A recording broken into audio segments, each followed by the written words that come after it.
Baik teman-teman, kita lanjutkan pembahasannya mengenai AKM.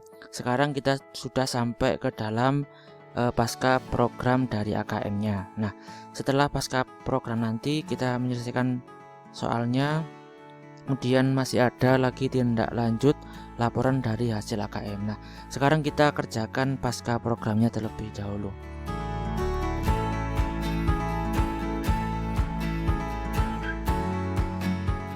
Ya, langsung saja kita start kuisnya. Pernyataan yang benar mengenai asesmen nasional yaitu A. Digunakan sebagai dasar perbaikan kualitas pembelajaran. B. Digunakan sebagai penilaian untuk penentuan nilai individu. C. Diberikan di akhir jenjang sebagai penentuan kelulusan siswa. Atau yang D.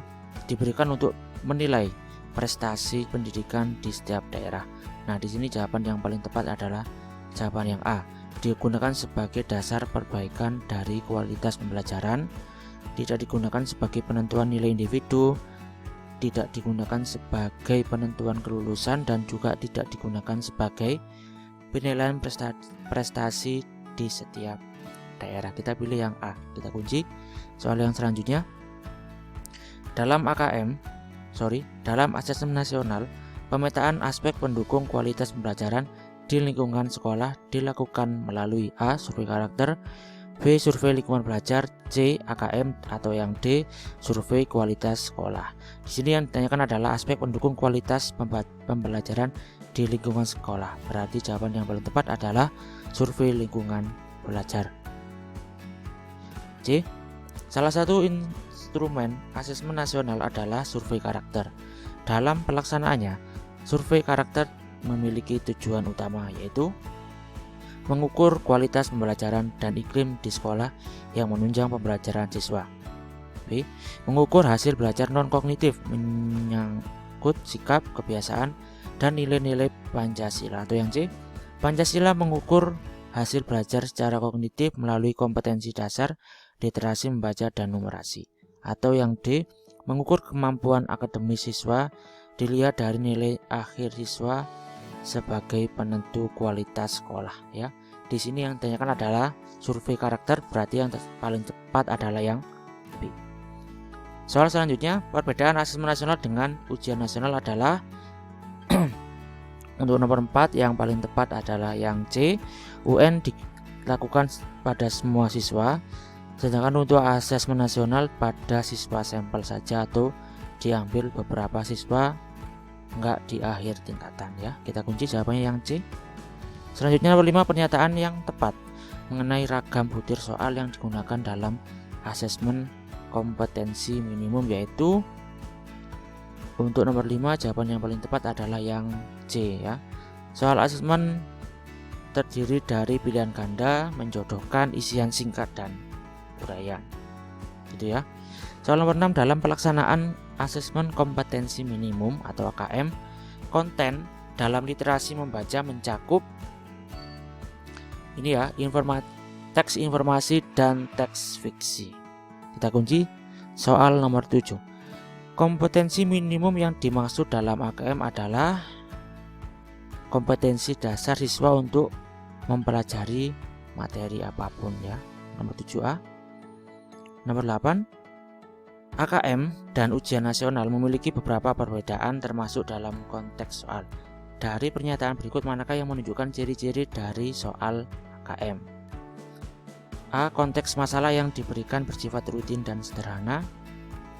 B. Bersifat relevan dan di dunia nyata dan aplikatif. Mengacu pada yang C, soal mengacu pada penyelesaian sesuai konsep yang dipelajari. Tidak ya. Yang D, dalam soal teks yang disajikan pendek namun kurang mendalam. Ini juga kurang tepat. Jadi yang paling tepat adalah yang B. Nomor 9, manakah dalam pernyataan berikut yang merupakan kelebihan dari AKM dibandingkan dengan ujian nasional? Ya, ini adalah keunggulan dari AKM dibandingkan dengan ujian nasional. Jadi kalau untuk AKM itu lebih menekankan pada penguasaan kompetensi dan penerapannya dalam berbagai konteks kehidupan ya. 9D. Selanjutnya nomor 10. Dari yang sudah dipelajari mengenai AKM, maka dapat disimpulkan bahwa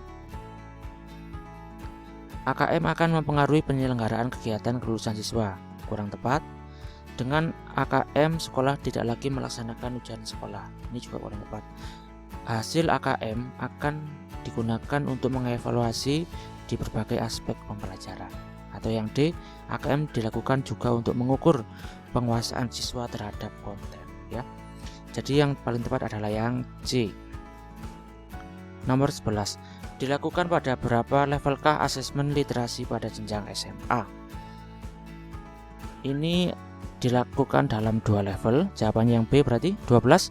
Guru INA mengajarkan mengenai memahami dan menggunakan sifat-sifat peluang kejadian. Hal ini termasuk dalam konten numerasi, yaitu ini termasuk dengan data dan ketidakpastian. Nomor 13. Guru Wahyu memberikan sebuah teks sastra kepada siswanya. Setelah itu Guru Wahyu meminta siswanya menjelaskan ide pokok dan ide pendukung pada bacaan tersebut.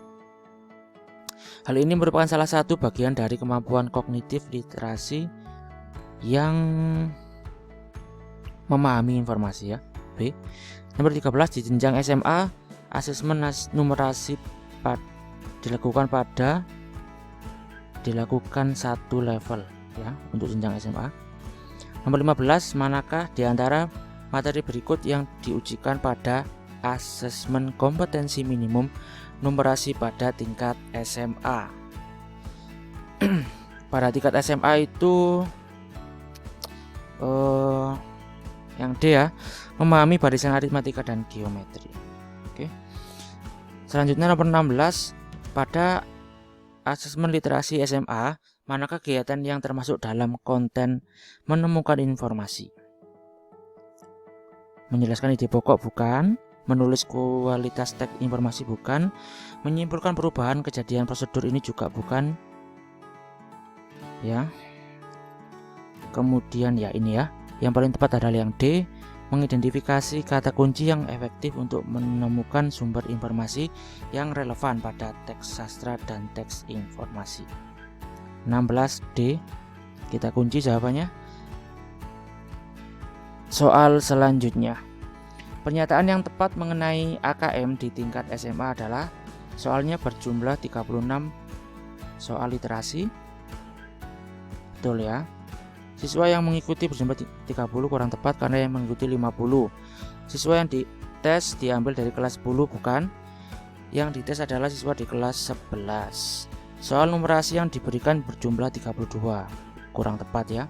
Jadi soal numerasi dan soal literasi membaca masing-masing berjumlah 36. Yang paling tepat adalah yang A. Kita kunci jawabannya. Soal selanjutnya. Manakah di antara kegiatan berikut ini yang menunjukkan hubungan antara numerasi dengan mata pelajaran PJOK pada tingkat SMA? Numerasi hubungannya dengan olahraga, ya. A. Memperkirakan berapa kalori yang dibakar untuk kegiatan fisik tertentu, ya. Ini mungkin benar, kita lihat jawaban yang lain dulu. Membandingkan tingkat pertumbuhan ekonomi di era Presiden Indonesia. Ini kurang tepat, ya. Ini sepertinya mengarah kepada pelajaran ekonomi.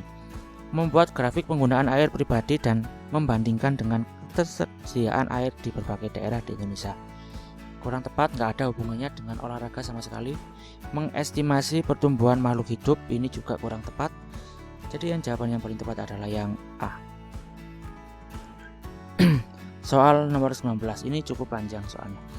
Asesmen literasi pada jenjang SMA terdiri atas 2 level pembelajaran. Manakah pernyataan yang tepat mengenai level pembelajaran dan isi konten pembelajaran?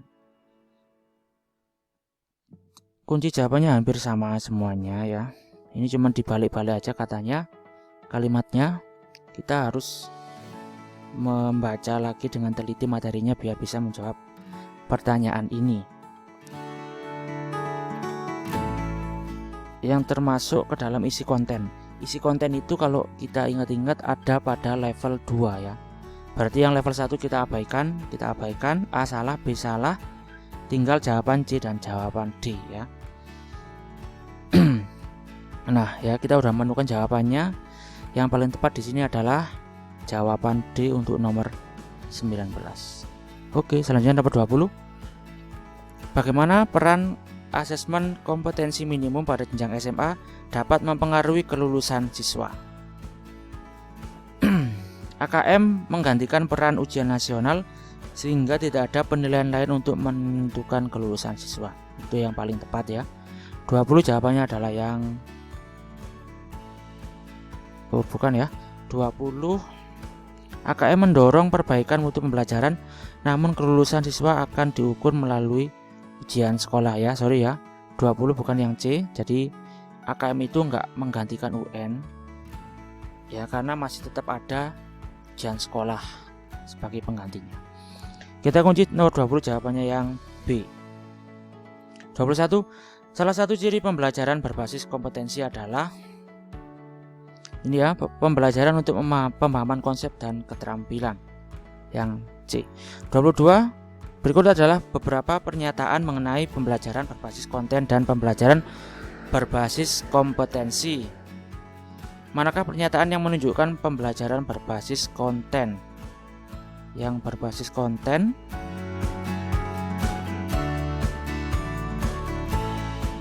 harus ada nomor 3-nya, belajar untuk cakupan materi yang harus dikuasai.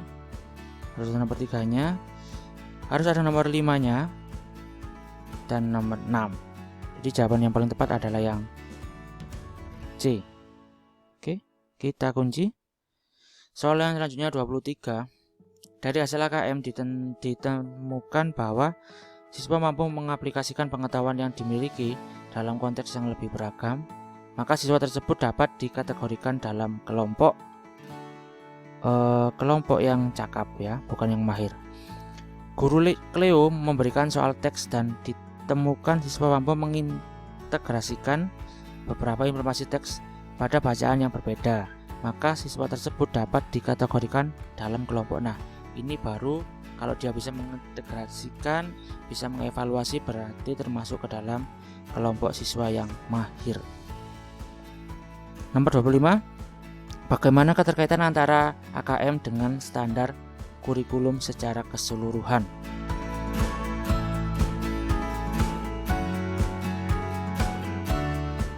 Oke.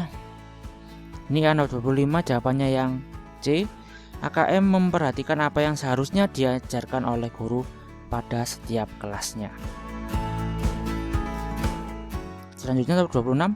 Soal dalam asesmen literasi menggunakan proses kognitif yang lebih baik dibandingkan dengan ujian nasional, karena terdapat beberapa proses baru, yaitu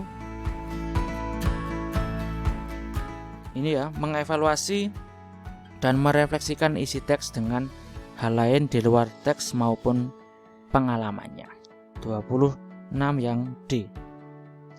Kita kunci. 27. Bagaimana hasil AKM literasi dan numerasi dapat digunakan untuk menyusun strategi pembelajaran yang lebih efektif dan berkualitas terhadap pembelajaran lainnya.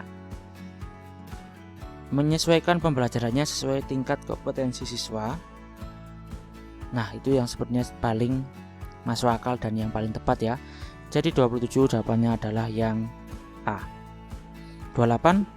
Dalam asesmen numerasi, siswa dituntut untuk bernalar menggunakan konsep matematika dan memberikan solusi yang lebih aplikatif, sehingga soal yang diberikan akan mendorong siswa untuk ya, nanti harapannya akan mendorong siswa untuk mengaplikasikannya dalam kehidupan sehari-hari ya. 28 jawaban yang paling tepat adalah yang B. Nomor 29. Apa tindak lanjut yang dapat diambil oleh sekolah terkait hasil AKM? Nomor 29 ini yang paling tepat adalah yang D. Merefleksi hasil AKM dalam pembelajaran sehingga guru-guru dapat membangun kompetensi serta karakter siswa. Jadi dua-duanya dapat. Soal nomor 30. Bagaimana keterkaitan antara pelaksanaan AKM dan tantangan pembelajaran berbasis kompetensi yang dihadapi oleh guru? Nah, 30 ini yang tepat adalah yang A. Oke, kita finish. Nah, selesai, kita udah dapat 100 dari soal 30, udah benar semuanya. Alhamdulillah kita udah lulus di dalam pasca program ini.